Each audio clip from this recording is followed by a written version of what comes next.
Hey guys, Ben Bateman here for Afterbuzz TV at the Dolby Theater in Hollywood at the official red carpet for Better Call Saul at the 33rd Annual Paley Fest. Now I cannot wait to talk to some of these folks here today. Bob Odenkirk especially is the creator of my favorite SNL sketch of all time, and I intend to ask him about it.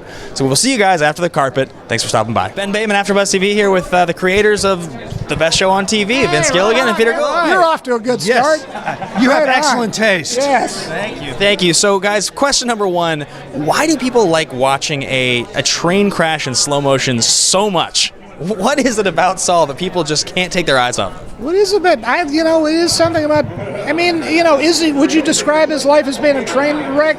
The interesting thing is, it's a train wreck that he, with the engineer cap on his head, blowing the whistle, is in charge of. He's in charge of the throttle and the brake on this particular train wreck, impending train wreck. That's what interests us. Drama is always interesting. Characters are always heading for, the washed-out bridge, so to speak, are always interesting. But it's more interesting still to us when the character's sort of doing it to himself, and that's what we find fascinating about this guy. That's true. One of the things that we love about him is that he springs back from any trouble. This guy is so resilient. He is always going to pop back no matter what happens.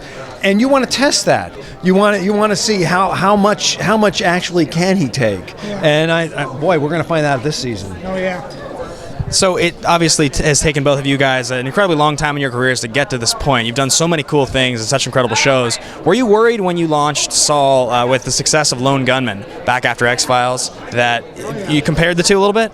I couldn't help but think about The Lone Gunman, which was a spin-off series we did of the X-Files, and I loved every second of that show. I still am as proud as I could be of it.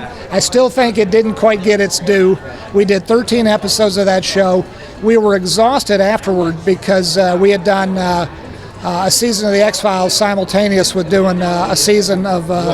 it was rough. And that was network. That's network seasons. That's not 10 episodes, minimum security prison, basic cable. That's hard time in Pelican Bay. That's lockdown is what that is. But it was, I was so proud of that show. It crushed me when it was canceled.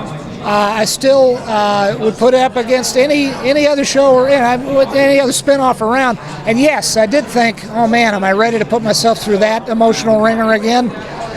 But at a certain point, you just got to do it. You got to jump in with both feet, and you got to say, all right, this probably will be a failure, because most shows don't last. But you can't let fear stop you, I guess. Speaking of swinging for the fences, last question for you. All right, as the respective writers of Hancock and Double Dragon, fantasy cage match, you put the Double Dragon script in a ring with the Hancock script. Who comes out victorious?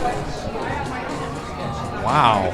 I think you did more drafts of Hancock than we did of Double Dragon. Pound for pound, I did like 26 drafts of Hancock. How long did you work on Hancock? About 4 years, about one presidential term, actually.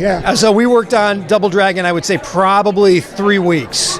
So I think Double Dragon wins. I think that may be your answer right there. Done and done. I can't top that, guys. Thank you so much. Congrats. Thanks a lot.